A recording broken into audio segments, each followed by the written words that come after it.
Assalamualaikum warahmatullahi wabarakatuh. Rekan-rekan pencinta otomotif, di video kali ini saya mau coba jelaskan ataupun berbagi informasi tentang bagaimana sih cara kerja daripada sistem CVT motor matic.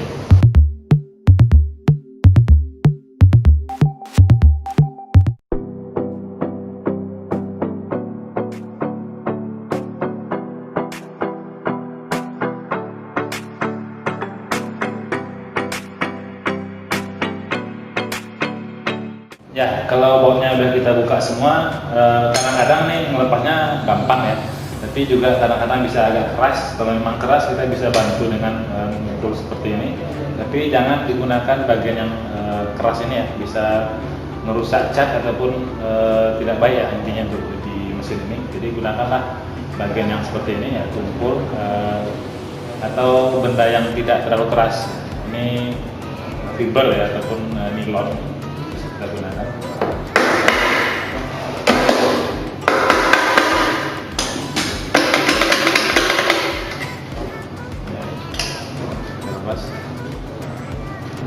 Oke, yang perlu saya sampaikan di sini, CVT itu sendiri artinya bisa dibilang kepanjangan dari Continuous Variable Transmission.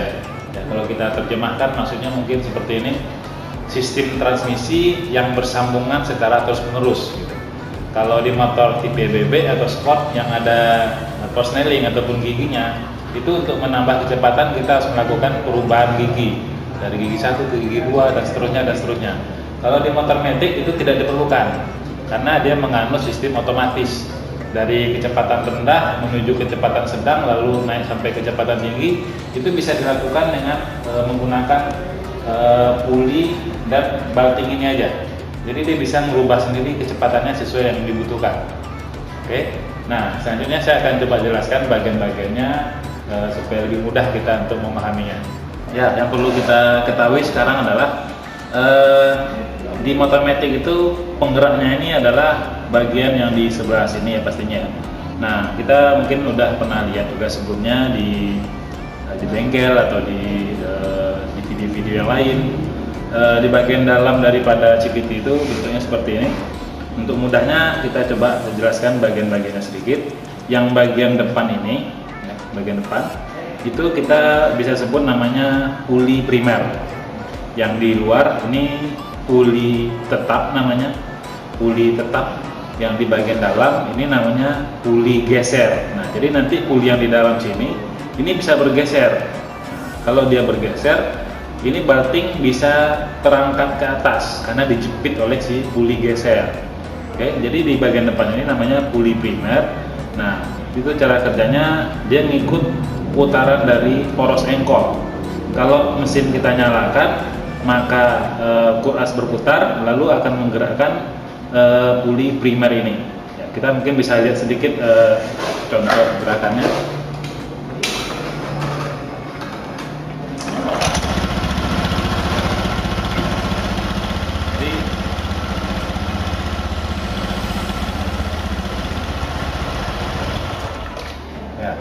Jadi kalau mesin menyala, maka puli primer ini juga pasti akan bergerak, pasti berputar, ya, di luar dan di dalam bergerak.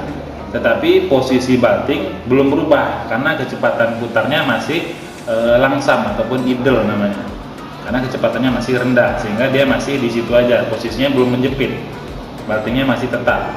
Oke, nanti kita akan jelaskan kenapa bisa terjadi pergerakan ataupun pergeseran dari si puli ini. Oke, nanti kita akan lanjutkan. Saya ke belakang dulu. Yang di bagian belakang kita sebut ini dengan namanya puli sekunder. Ya, puli sekunder itu yang bagian dalam ini ada lempengan 2 keping. Nah, puli yang di bagian belakang juga sama seperti yang di depan, ada puli geser, yang ini yang luar. Yang di dalam itu puli tetap. Nah, kebalikan dari yang di depan. Kalau yang di depan atau yang di puli primer, yang bergeser itu puli yang di dalam. Kalau yang di bagian belakang, puli yang bisa bergeser itu justru puli yang di bagian luar. Nah, mungkin seperti ini kita bisa lihat. Ya, ini bisa keluar. Saya mungkin hidupin aja motor.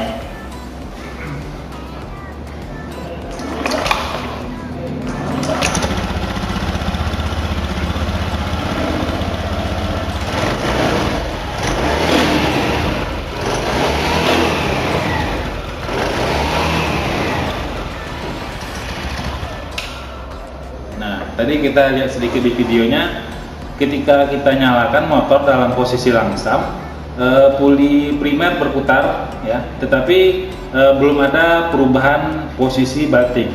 Ketika saya naikkan gasnya ataupun throttle-nya, ini mulai terjadi kecepatan putar puli depan bertambah, lalu puli bagian dalamnya maju ke depan ataupun terdorong keluar, dan batting ini jadinya terangkat ke atas ataupun menjadi melebar.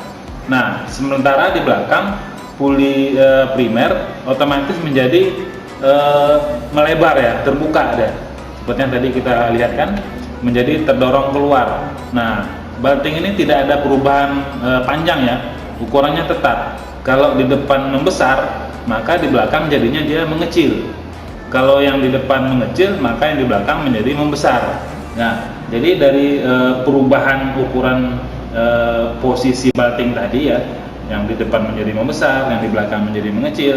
Nah, begitulah cara sistem CVT ini untuk mengubah kecepatan daripada sepeda motor ini dengan cara merubah ukuran tadi.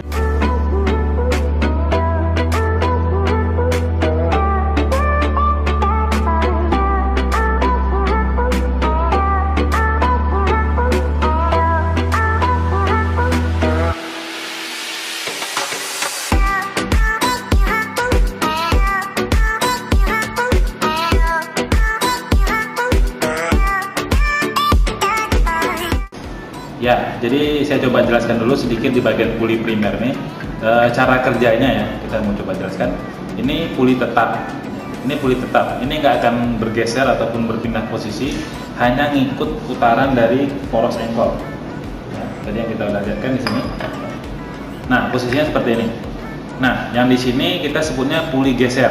Puli geser nih, kenapa dia dibilang puli geser? Kita lihat di belakangnya. Ada penutup seperti ini,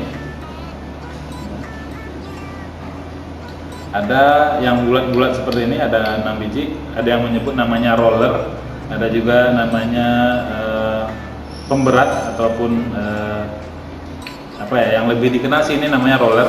Roller ini tentu sifatnya dia bisa menggelinding ya, bisa bergerak menggelinding. Nah, ini ada kayak alur seperti ini, kita lihat. Mohon maaf suara penjelasan saya agak sedikit ribet hari ini. Jadi ini bisa menggelinding roller ini dari posisi terdalam, bisa lari ke luar seperti ini ya, seperti itu. Ini ada 6. Nah, ini ditutup dengan ini ya, cover seperti ini ya, saya lupa nama ini teknisnya. Jadi ketika kita pasangkan ke sumbu ya ataupun ke poros engkol, ini bagian penutupnya akan tertahan di bagian ujung. Di sini akan tertahan di bagian ujung. Oke, jadi seperti ini kurang lebih. Gitu ya, tertahan. Jadi posisi ini nggak akan bisa berpindah, mati. Oke. Nah, sementara di dalam itu ada roller yang bisa menggelinding. Menggelindingnya gimana? Nah, ini kita coba jelaskan di sepeda motor ataupun di teknik ya. Ketika benda ini diputar dengan cepat, ini kan bergerak nih ketika mesin hidup berputar. Kalau benda ini diputar dengan cepat, maka akan timbul gaya yang namanya gaya sentrifugal. Ya, jadi gaya sentrifugal itu bisa kita sebutkan adalah gaya yang menjauhi titik pusat ketika suatu benda ini mendapat gaya putaran. Nah, atau kalau kita coba mengilustrasikan, gasing bisa diputar dan berdiri dengan stabil itu karena memiliki gaya sentrifugal. Ketika dia berputar, ada gaya melebar ataupun menyebar ke segala sisi sehingga dia jadi tegak lurus. Nah, di sini terjadi gini. Ketika ini diputar dengan cepat, ya, puli ini berputar dengan cepat, si roller ini menjadi ada gaya terlempar keluar ke 6-6-nya ataupun ke semuanya. Nah, ketika dia terlempar keluar, ini penutup menjadi terdorong seperti ini, terdorong karena ditekan ataupun didorong oleh rollernya. Nah, roller ini memiliki gaya dorongan ketika dia diputar dengan cepat, ya, terdorong seperti ini. Nah, tadi kita udah bilang penutup ini tertahan langsung di bagian sumbu bagian dalam. ketika si roller mendorong, ya, maksudnya sih dia mau mendorong penutup ini, tetapi karena penutup ini nggak bisa bergerak, yang terjadi justru sebaliknya, bukan ini yang terdorong, tetapi justru pulinya yang terdorong. Ya, seperti ini, pulinya yang terdorong. Nah, begitu ya. Nah, kita coba pasangkan dengan yang satunya, seperti ini. Nah, ketika terjadi gaya putaran yang cepat tadi, timbul gaya sentrifugal, maka roller akan menekan puli gesernya, seperti ini. Ya, puli geser. Nah, kalau terjadi gaya menekan seperti ini, yang terjadi apa? Batting yang posisinya awalnya di bawah, seperti ini. Ya, maaf. Saya keluarin aja biar lebih gampang. Saya letakkan di sini. Ya. Awalnya di bawah, ketika dia ditekan oleh si puli geser, maka batting menjadi terdorong ke atas seperti ini. Ya, bisa kita sama-sama lihat. Ya, tadi juga udah ada video penjelasan di awal. Terdorong ke atas. Dan ini terjadinya mengikuti putaran mesin. Kalau putaran mesinnya pelan, maka dia nggak akan sanggup mendorong. Tapi kalau putarannya ditingkatkan, maka putarannya semakin cepat, maka si belting ataupun fibel ini akan terdorong menjauhi titik tengah seperti ini. Oke, sampai di situ mudah-mudahan bisa dipahami cara kerja dari puli primer, kurang lebih seperti itu. Kalau ada yang kurang jelas mungkin bisa bertanya di kolom komentar nanti ya. Ya, saya coba jelaskan sedikit di bagian puli sekunder. Jadi puli sekunder ini yang bagian dalam ini puli tetap, yang bagian luar ini puli geser. Ini bisa bergeser seperti ini. Ya. Kapan dia bergeser? Ketika batting tertekan ataupun didorong oleh puli primer, maka batting ini akan otomatis tertarik masuk ke dalam. Nah, kalau tertarik menegang ya, tertarik ke dalam, maka secara tidak langsung akan mempengaruhi puli geser ini menjadi terbuka melebar seperti ini. Nah, itu ya, seperti itu. Jadi dia akan masuk ketika kecepatan mesin berkurang ya, atau RPM-nya kita kurangi, maka pelan-pelan puli geser yang di bagian sekunder akan terdorong kembali ke dalam dan menyebabkan batting ini menjadi tertekan lagi keluar. Ya, oke, seperti itu. Jadi kembali lagi di posisi semula ya. Ya, gitu. Nah, saya akan coba jelaskan sekali lagi dengan cara melihat langsung dengan di bagian mesinnya ya. Kita coba pasangkan.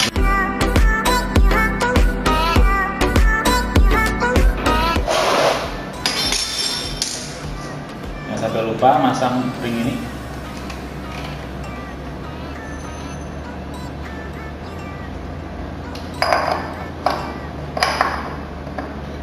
Ya, saya perlu ingatkan dulu.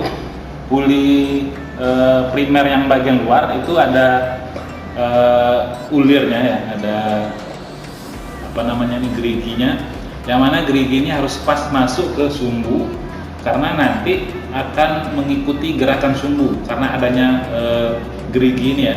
Kalau ini sudah termakan atau aus, otomatis putaran dari puli depan, putaran dari kuras nggak akan bisa lagi mendorong ini ataupun nggak bisa ngikut lagi dia. Oke, jalan dulu. Jadi harus pas masuknya.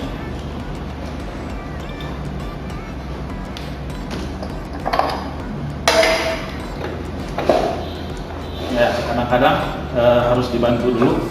Ini kita geser dulu ya supaya batting ini terdorong ke dalam. Lalu battingnya menjadi lebih kendor. Nah, yang bagian depan bisa lebih mudah kita pasangin. Ya, masuknya lebih gampang. Tapi ingat, tangan kita jangan sampai terkena cairan ya, terutama oli ataupun grease, jangan sampai menyentuh bagian permukaan dari puli ini. Ya, diusahakan tangannya tetap bersih. Ini kita pasang juga. Ini juga sama, ada geriginya, harus pas masuk ke gerigi yang ada di bagian poros engkol ini ya.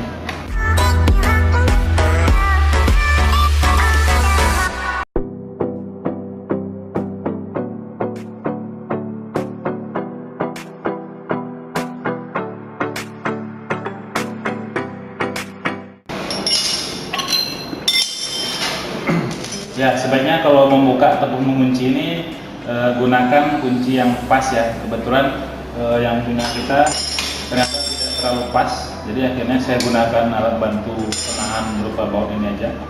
Tapi sebaiknya usahakan kerjanya aman dan tidak berisiko pastinya ya. Oke, ini udah saya pasang. Oke, sudah. Di sini saya belum pasang, saya nanti mau masang mangkoknya. Kita mau jelaskan konsep kerja di bagian belakang sedikit lagi ya.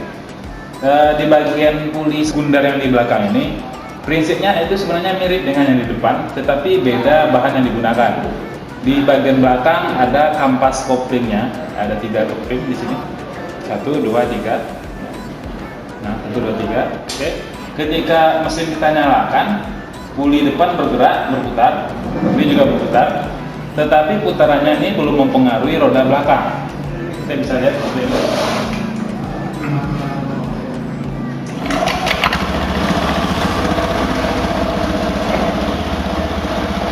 Bergerak, ya, tetapi belum mempengaruhi roda belakang.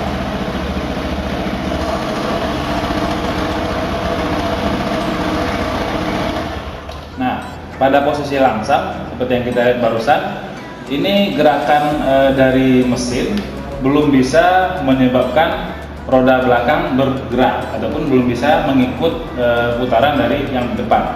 Nah, kapan dia mulai bergeraknya ataupun mengikutinya? Oke, saya coba lanjutkan. Ya, ini yang kita pegang namanya mangkok close ya, bisa dibilang seperti itu, lonceng close-nya atau housing clutch. Ini akan terpasang seperti ini. Ya, lalu ada baut dan murnya ya, di sini ada mod dan ringnya. Ini terhubung langsung dengan sumbu yang menyatu ataupun ada rangkaian ke bagian gigi rasio. Nah, seperti ini ya, kalau kita putar, ini akan mempengaruhi roda belakang. Ya, seperti itu. Nah, kalau mesin kita nyalakan, ya maaf, saya coba dulu, tahan sebentar.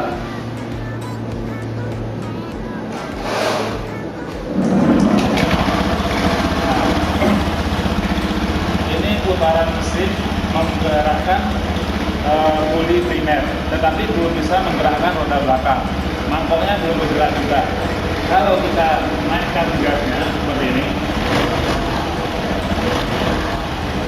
puli depan menggerakkan puli yang belakang. Nah, bagaimana kok bisa terjadi seperti itu? Kita buka lagi yang ini. Kita buka lagi mangkoknya. Mohon maaf, kali ini sepertinya bahasa saya agak ribet. Ya mungkin memang penjelasannya ini harus langsung dilihat oleh yang mau mengetahuinya ya, agak ribet memang. Saya coba jelaskan lagi, saya hidupin. Kita akan lihat nanti kampas ini yang 3. Kampas ini ketika kita putar ini dengan cepat, kita gas, kampas ini akan keluar ya, ataupun melebar. Ketika dia melebar akan nyangkut ataupun nempel di bagian mangkok ini. Ya, nempel di mangkok ini sehingga mangkok ini jadinya ngikut terputar karena menyentuh ke kampas ini ataupun kampas ini menyentuh ke mangkoknya. Kita coba lihat ya pelan-pelan. Ya, saya coba naikkan gasnya pelan-pelan. Mohon diperhatikan di bagian kampas ini. Mohon diperhatikan di bagian kampas ini. Saya gas pelan-pelan.